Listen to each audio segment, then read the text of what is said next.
Good evening, everyone, and welcome to Knox Makers. I'm Isaac, and it's my pleasure to be your host tonight. By tradition, we get together every Tuesday evening for an event we call Show and Share, where members of our community and the larger Knoxville community bring in projects that they've been working on recently. Not necessarily successes, we also welcome failures and projects in progress. The whole point is just to get inspired and to encourage one another along. We've got several folks who have brought things in to share with us this evening, and we're going to start out with Todd, who has brought boxes for makers.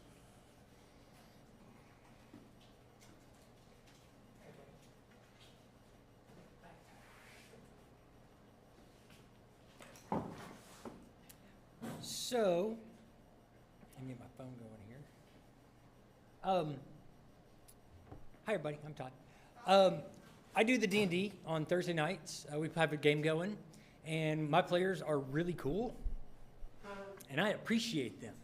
And in my shop at work, I found these little boxes, and I thought these would make great dice boxes. So I started playing, and I learned a lot of things when I was making this little project. Things like stain before you felt the inside of the box. Important little things, but I learned nonetheless. So next time I will stain it before I put the felt in. But, so I found these old boxes. And they were pretty rough. They were not sanded or anything. And you can see there's like some goop or something that somebody had stuck a sticker to them, and it was bad. So I took the boxes and I lined them with felt, and I was playing with them, and I thought, well, these are cool, but I work in a laser shop. I play with a laser all day. Lasers. So I burned the D&D ampersand, the dragon ampersand. I got it from the D&D website, and I burned it onto the top of all the boxes. And I thought, well, those look really, really cool. I like that. It's awesome. And then I started watching epoxy videos. And so I bought some epoxy stuff, and I filled them in with some glitter. And I got glitter everywhere in the shop. And I learned rule number 2, don't do glitter in the shop, because it gets everywhere. It's like the herpes of the craft world. Anyway, I digress. So I did, with the different boxes, they all have different colored felt linings, so I did different colored glitter for their epoxy stuff. There was a blue one, a silver one, a yellow one, a red one, and a green one. And so there they are with the lids. And this is like going on week after week. I've been working on this slowly, quietly in my shop as I get a few free minutes. And there they all put together. And then I thought, you know what I could do? I've got lasers. I could burn my characters' names on them and give them to the guys, because that's what these boxes are for. So I got a couple of them here tonight. Brian and Hillary, if y'all would come up here. Did Justin make it? Russell, did y'all show tonight? Okay, cool.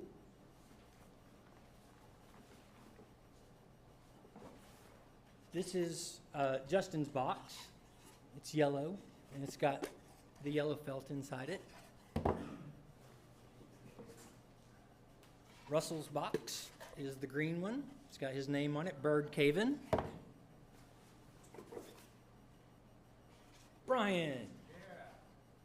Here is your dice box, sir. His name is Zanzir in our game. He got the red one, and Hillary got the silver one for Tehan. You're very welcome. Thanks, guys.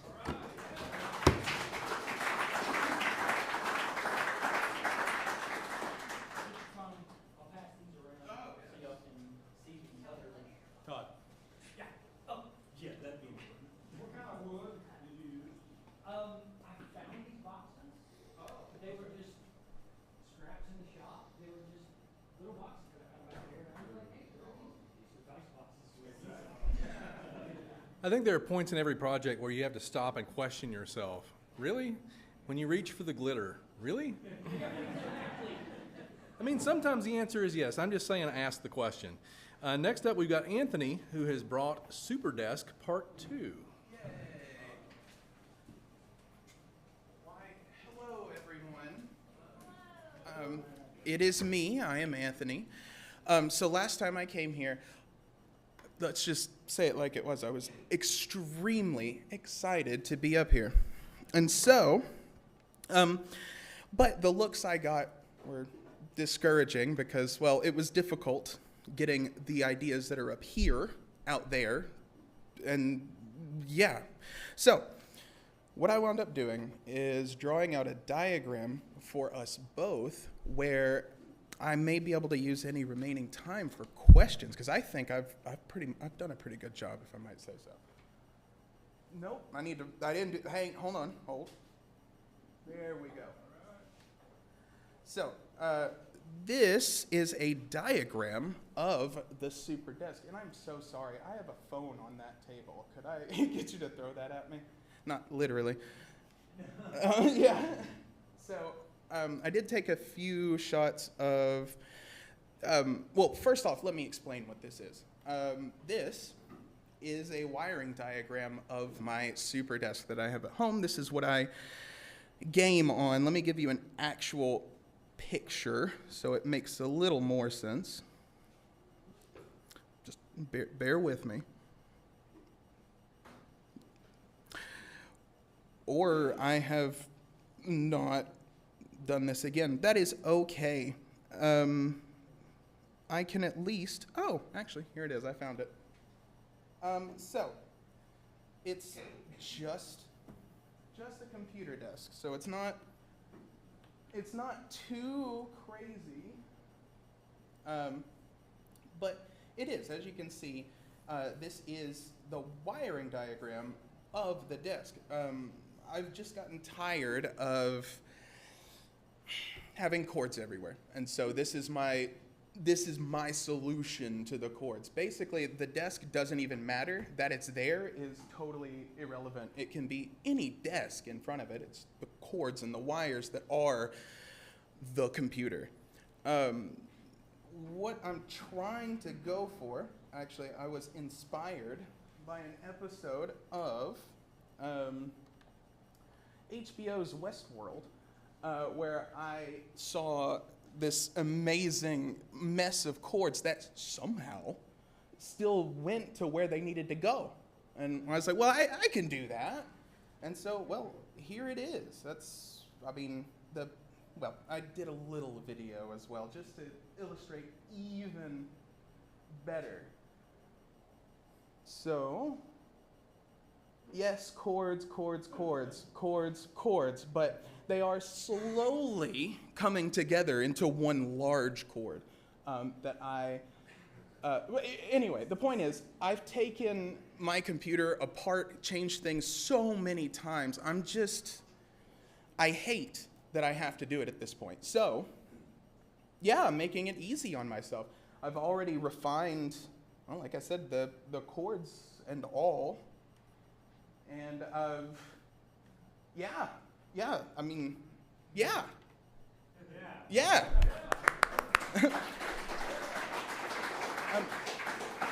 Obviously, I'll give you more as this goes on. This is a continuing project, as you saw. I still do have some chords that aren't, that's not so great here, but it is what it is. I've done what I could, and I'll update you guys when it looks better. Okay? All right. Thank you. But before I just run off, do we have any questions that I might be able to answer for anybody here? Negative. No, not yet. Right now we are just, like I said, I'm slowly, because I'm also super into gaming. So in between my gaming sessions, or early when I wake up in the morning, so on and so forth, then I will go in there and mess with these cords, pull them out, put them back in, whatever I need to do to get these cords ready. But nothing too wild yet. It's just cords, and we just have Velcro holding them together right now. But ultimately, I would like to just turn this into a gigantic wiring harness and use heat shrink wrap and all that to where no one could even tell it's more than one cable. But that's coming in the future. For now, this is it. Thank you for your time. I'm gonna exit now. It's been great, guys. Thank you.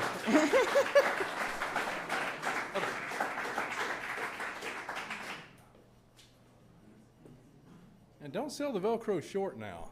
I think that is like the highest form of cable management. This is from a guy who's responsible for miles of cable. That's where it's at. Although I will say, if you made a diagram of my desk, nowhere would it say hyper efficiency, I promise. Next up, we've got Ori, who has brought in a cyber turtle.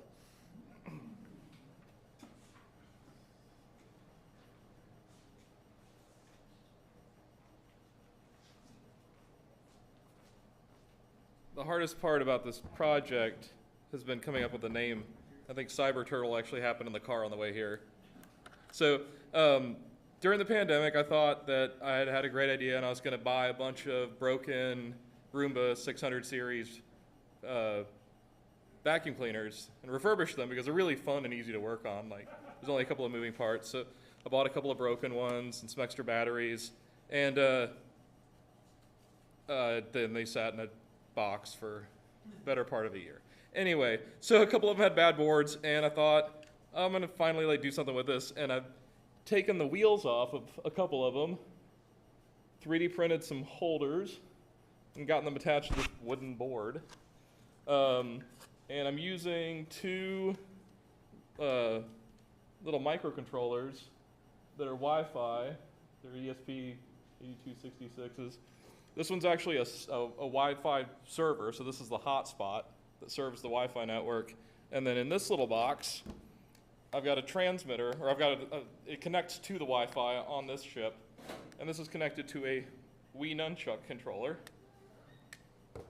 And the code between them is real simple. It's a couple of if statements. It says, if the joystick is in this position, go forward, go backwards, or spin this way or spin that way.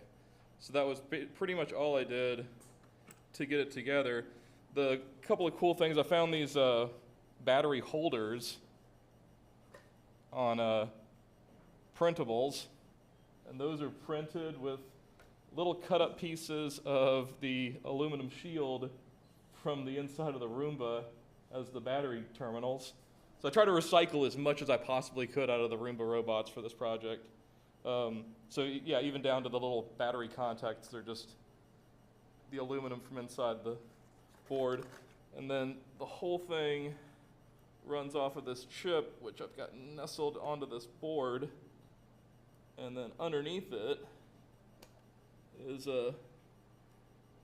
just an H bridge that sends the signal for the wheels to go either forward or backwards, depending on which way the signal's driven through that. And then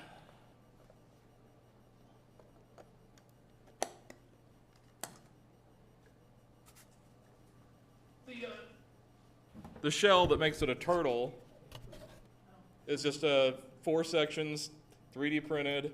The O, or the board that it's actually attached to, is the leftover inside of the O from where I printed, or where I laser cut my son's name and put it up on the wall in his nursery. So that was also repurposed. So this fits on. Make it kind of resemble the Cybertruck because it was all functional and there was no thought given to the design. And of course now, there we go.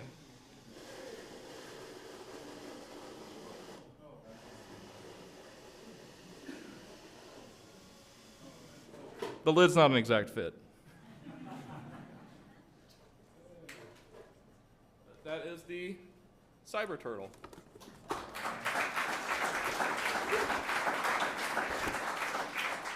didn't see it. About how long does it take to respond to it? There's a decent delay. It's about a second in between. So originally the coding that I used for the controls was what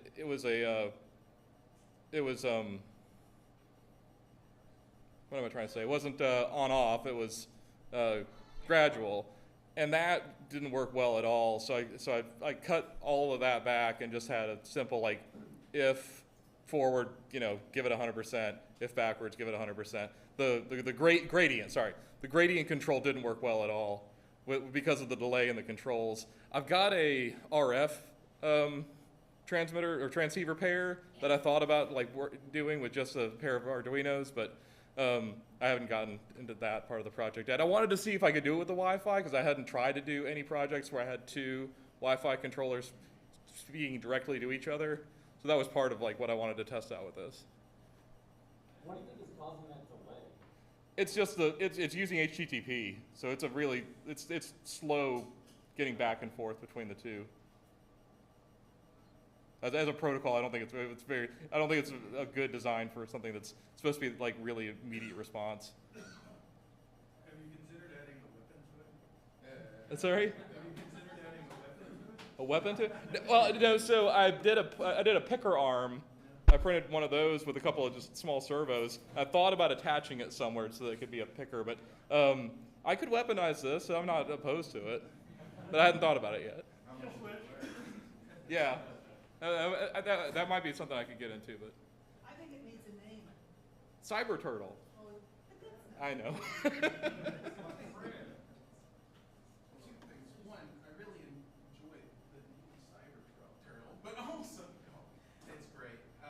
But also, what's the weight on that? If you had to guess, Pound and a half, 2 pounds, maybe. just asking for a friend. Yeah. I mean, you're welcome to hold it. I'll pass it around. Yes. Whoa, look. The lid's about as heavy as the rest of the robot. Any questions? Thank you.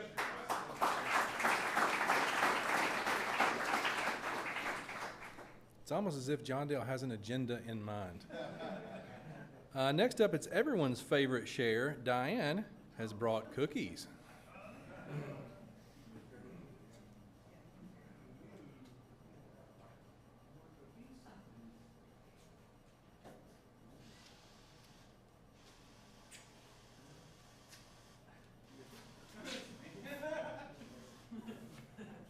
All right. So it was, some people are getting used to this because as I was sitting at the table, somebody comes by and said, "Oh," and the lid was on. So, at any rate, I figure with show and share, you bring bolts and hammers and nuts and wood and you name it, and every week we have a whole bunch of really neat different things, and all I have to do is get flour and sugar and butter and a mixer, and mine is much simpler. So this week it's sugar cookies, and I made a big batch, so hopefully it'll make it around better than the and that's it. It's just fun for me to do, so.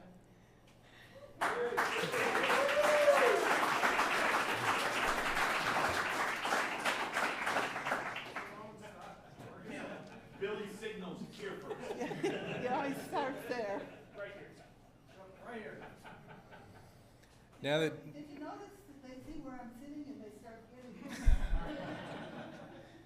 now that Diane has lulled us all into a sense of complacency and we're expecting cookies, next time it deploys its weapon. That's why I didn't come last week. I told Red, I'm not going every week. Yeah, I wouldn't either. All right, next up we've got Steve, who has brought bracelets to show us.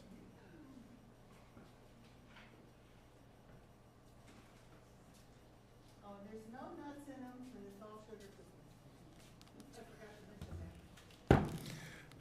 Good evening, I'm Steve. I kind of think I'm the analog guy in the digital world, but either way, I like making things out of wood. So my wife was very gracious to buy me a wood lathe for Christmas one year. So she's looking over my shoulder as I'm watching this guy that makes various things. She said, "Can you make one of those?" Sure. So then I spent about, 3 or 4 hours trying to figure out how to make one bracelet. Well, one thing leads to another, and I started making some segmented bracelets that ended up looking like that. That one has 32 pieces in it. I think I've made me some that had 64 pieces. I found that smaller is not always better.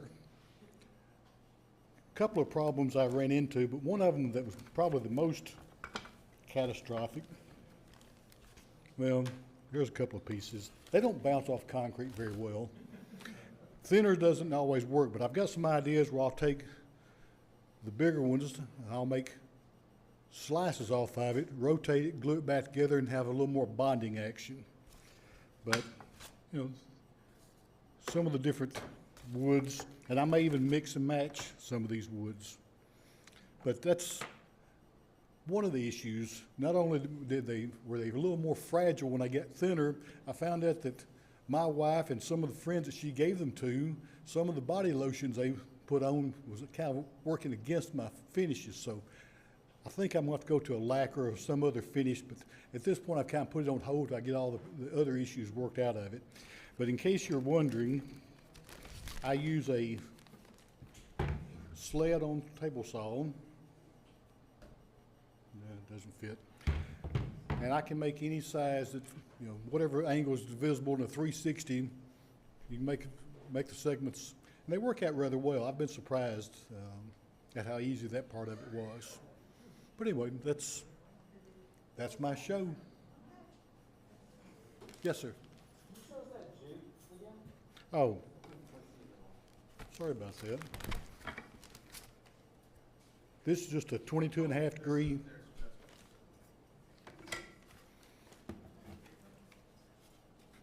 When I had put on the sled, I adjust angles, and again, I can rotate the angles around.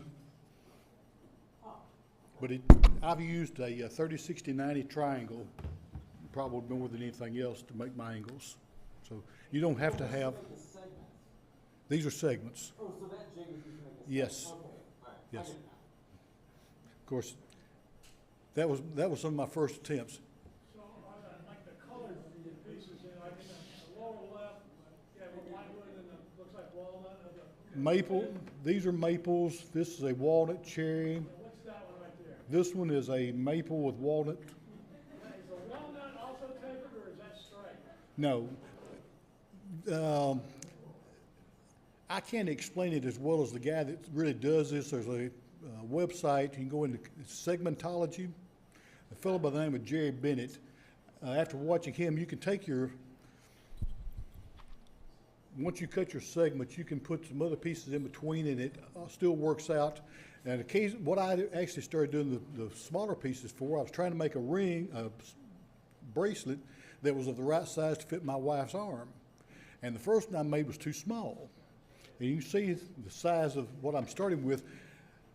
So I started putting the segments in there to increase the size to get it to where I needed it. But it's a fun little project. Do you glue it onto like a sacrificial piece? Or No, I haven't done it that way. I usually I've got some different size chucks or jaws from my lathe. When I started making these, I had a small Rikon that I was using, and a hodgepodge of other tools as far as chucks went. And it's easy to turn one side or the other, but to get both sides smooth and sanded is the real trick. So you end up doing one side by hand pretty much? No, I turn both sides now. Use a vacuum it out? No. I made some jigs out of PVC pipe to hold the inside or outside, depending on which way I was going with it. But again, it was a little slower, tedious process. And after I started having trouble with the finishes, I kind of put it on hold. I could think through that. But I think I'm going to try rattle can lacquer and see what that does. Yes, ma'am. How long did it take, and are you going to do a class for it? Making the segments is rather easy. You can make the segments 10 minutes. By the time you glue them together, you've got maybe another 15 or 20 minutes. It depends on how many segments you make. But I probably, on some of these early ones I made, I might have had half a day in it. And that's not including the dry time on the glue. Letting the glue dry sufficiently is a big key. How do you clamp them? How do you clamp them when you're putting the glue in the pieces together? Rubber bands work real well. I've used hose clamps. I've got some string clamps that I've seen that work rather well. And if you do it, it's interesting, but as you take the segments and put them together and just hold them for 10 seconds, it's amazing how tight it'll get. I found I had to use a glue that had more setup time because some of them were taking longer to glue together. The one I made had 64 segments in it that was about this diameter. You had to fight it to get it all glued together before it started setting up. Is it always breaking on the glue seam? No, sometimes it broke, some of them broke right in the, it depends on how high you drop it off on a concrete floor. They just don't, you know, they don't bounce. Now, this one is one I actually went to my wife's jewelry drawer and dug it out because I knew she had one that had more colors. This one actually has 4 different colors: Purple Heart, Cherry, Walnut, Maple. I forget what the other one was now. But anyway, a lot of this stuff I just pick up scraps and it's kind of like roadkill of wood, and I'll start putting stuff together. Sometimes that's how you get the most interesting thing. Well, you know, I'm trying to figure out what to do with these pieces, but who knows? But anyway, that's what I have.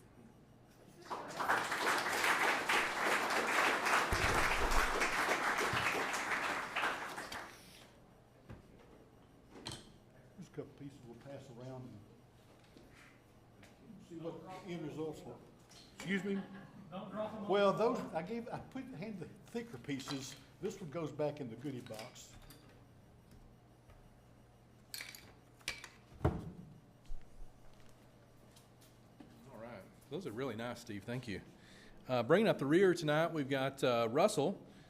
I'm not going to tell you exactly what he's showing tonight. It's kind of a puzzle. You can figure it out for yourself.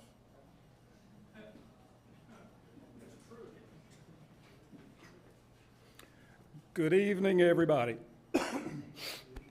Pardon my funny voice. I love ragweed. Actually, I did decide to make a puzzle for my little grandson, who is turning 4. So I'll just show, whoops, I tore it apart already.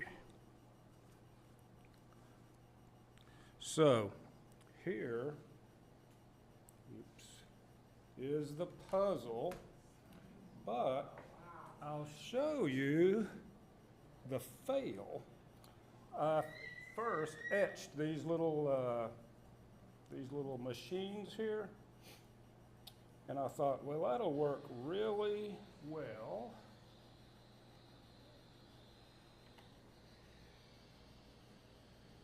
Come on. Well, let's just zoom in. But I didn't realize that I had set the program up in such a way that after it etched, it cut all of those out also. So rather than having puzzle pieces, I ended up with something like this, which was like a bazillion pieces because every little, yeah, really hard puzzle at this point. Not for a 4-year-old. Yeah, not for a 4-year-old anymore. No, that's what he upgrades to. Yeah, really. But thanks to Tracy and her magic Inkscape skills and John Dale helping me make sure I had everything right, finally ended up with an actual puzzle. So I'll take I don't have it all glued together yet, but you can see that it's actually, let me zoom out, sorry. Where's the lamp? It doesn't light up, I'm sorry. Not a lamp. I know. Is this the first non-lamp show and share? When I left the house, my wife said, well, how do you light it up? Where's the light? Where's the cord? And I thought, I know, everybody's doing it to me now. But now it is actually all the little pieces. I redid it so that this hatch is 1.5 pixels. So I redid the hatch. I haven't put this one together yet at 3 pixels. So I think it turned out a little better than the real tight one. So anyway, there's the fail, there's the puzzle. Here are a couple of them that are, well, more or less finished. I did find out that the bee, his name is Bonham, named after John Bonham, Led Zeppelin drummer. It was cutting out the center of this, and I knew that piece would get lost, so I thought, well, I'll glue it to the back. Well, I knew it'd get knocked off and get lost, so I redid it. B. I redid that so that it just etched the little circles on there. And I also did a background so that it will kind of help him find where to put the pieces. And I didn't get that little circle done. I see a Sharpie in my future. So, if you think you're smart as a 4th grader, I'll put this out in arts and crafts and we'll see if you can put it together. Okay, that's that. Any questions? No, it doesn't light up. I'm sorry? Yeah, how do you light it up? What was the fret time? Fret time, oh, fret time, hours, especially after it cut all those itty bitty pieces out. Man, oh man, fret time, got to be at least a couple hours, and I'll figure out a way to light this sucker up. You wait and see.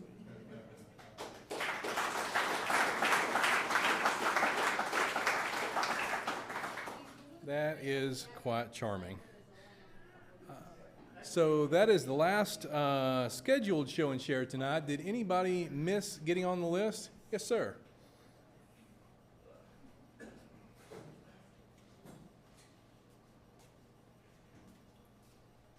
For those of you who were at the make sale a little while back, you have seen these, but I haven't had a chance to really show a lot of these.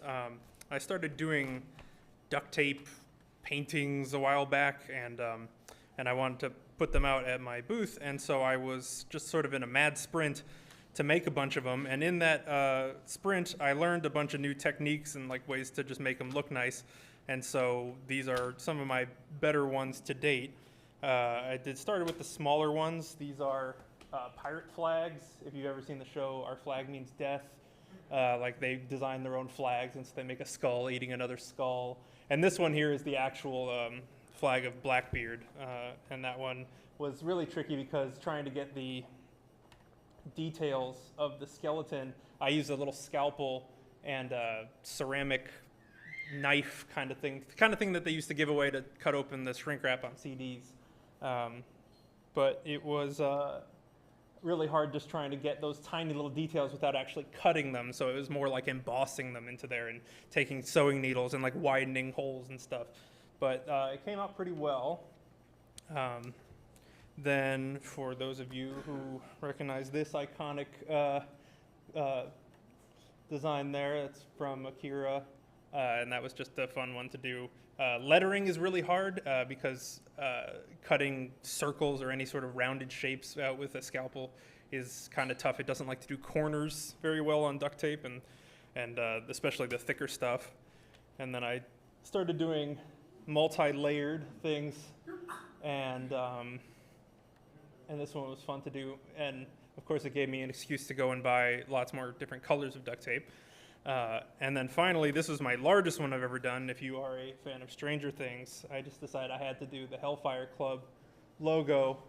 And so the only thing that is not made entirely of duct tape on it are the die, and I had to hand letter those. Those are still pieces of duct tape just with handwriting, but every other little detail on here was painstakingly cut out with a scalpel out of duct tape, and then losing them and dropping them on the floor and getting really frustrated and starting all over again at 11:30 at night. So all these little details there, but I'm really, really pleased with how they came out. And yeah, they're a lot of work, and I'm like, after a few hours of them, just shaking out the hand because hand cramps are a very real thing. But yeah, so that's my duct tape stuff.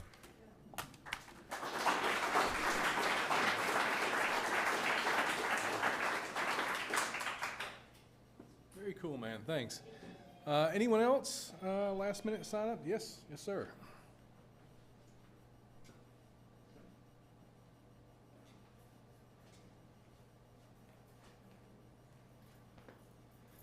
So last week, Andrew Messersmith dropped off this antique oil can in machining because the plunger had seized, and we kind of beat our heads up against the wall for a while trying to get it freed up. And I work on brass musical instruments as my day job, so they entrusted the can with me to take it into work since I had some other holding fixtures that might work a little better for trying to get things freed up. And while I was, so I did in fact get the plunger working, got it completely stripped down, ran it through an ultrasonic cleaner, took some dents out, ran a brass wire brush over the outside just to kind of give it a uniform patina, and lubed up the internals and reassembled it. So I think he has plans for it to be used on the power hammer. But we did have a success with it, so just wanted to give that a quick shout. So, teamwork makes the dream work, or the power hammer work. Man, that is a classy oiler. Anyone else? Last call for show and share? Yes, ma'am?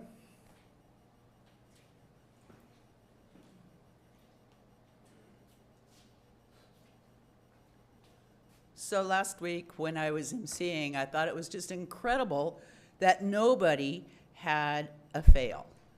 So I thought, okay, I'm going to remedy that. This is called total fail. So my grandson is totally in love with Paw Patrol.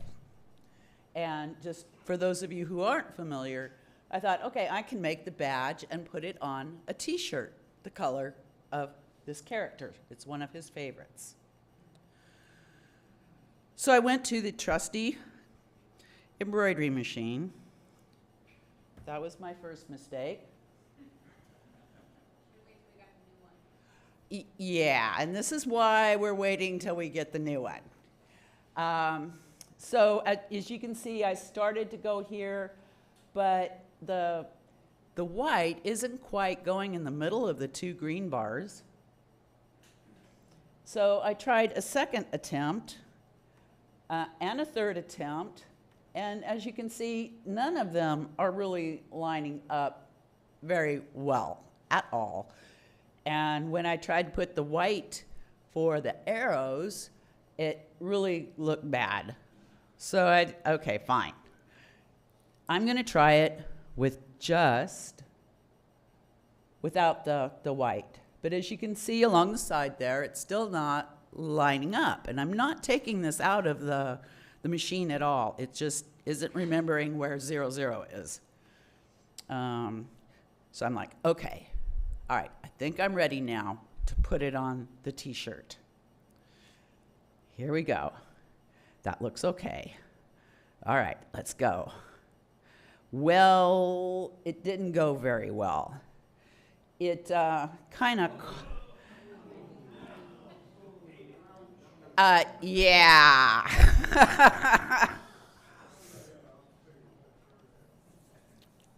After, a while, I decided the best way to fix this was to just take the plate off, and you can see the knot of thread there. So I gave it a haircut and finally got it pulled back up through. But as you can imagine, by the time I got all that done, it was a little stretched. So, okay, so now I have a hole in the shirt, and it's really stretched. I tried to get it where you could see how much it was stretched. That's the back side. Okay, fine. It's obviously not going to be what I want it to be. So I found some interfacing, put on the back side, and instead of Paw Patrol, he got a turtle. Yeah. So, yeah, sometimes it doesn't come out quite the way you want it to, but you can fake it and make it, right? Oh.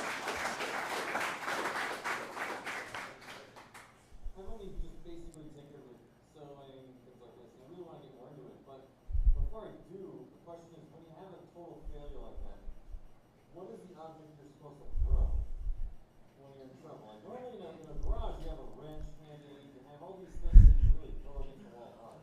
My mother actually put her sewing machine into the drywall.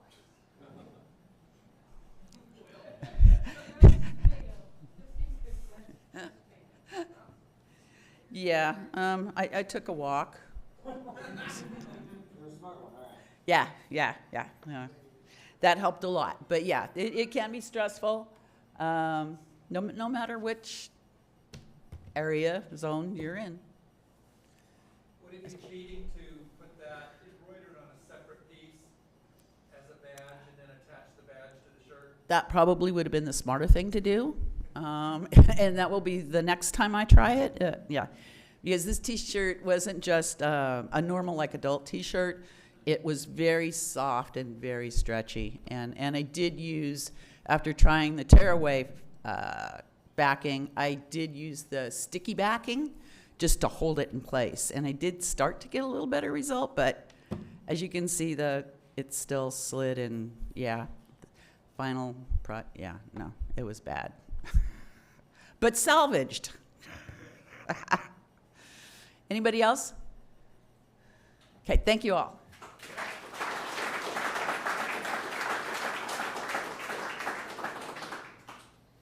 Thank you for sharing your pain, Sue. Nice recovery, though. Anyone else? Anyone else? Okay, we've got a few announcements to share with you this evening. We've got several classes coming up imminently. Most immediately tonight, after we conclude Show and Share, we'll be hosting a new member onboarding. As a reminder for new folks, the new member onboarding is a requirement on the path to membership. So if you haven't had an opportunity to attend one, you have such an opportunity this evening. Tomorrow from 7 to 9 p.m., we've got TIG Welding 201, which encompasses both the TIG welder and the plasma cutter. That class is sold out, so you'll have to wait if you have not gotten a ticket already. Next Tuesday, fangs, tusks, and horns. More seasonally appropriate art stuff going on next Tuesday from 6 to 9. There are still tickets available for that. And next Tuesday, we are going to revive an old Knox Makers custom. It used to be the case that every time we got together, we had a free lecture or class after the main event. And so next Tuesday, we're going to try that out again. I'm going to be giving a little talk about Arduino, the programmable electronic wonder toy. If you are thinking about getting involved in electronics, or if you're curious about Arduino, I would encourage you to join us. There is no charge associated with that. And as perhaps you know, Joe Pardue is planning a massive 8-part epic Arduino workshop series. So this is an incredible opportunity for you to get started and learn Arduino. And if you're thinking about taking Joe's class series, maybe next Tuesday I can talk you into it, because it is really good stuff. And then finally, let me remind you that we've got a Build a Blinking Knox Makers logo badge coming up next Wednesday from 7 to 8:30, and there are tickets left there. So if you'd like to learn soldering and or own a blinky Knox Makers logo, that would be an opportunity to do that. As always, you can get tickets on the Knox Makers website, knoxmakers.org/events.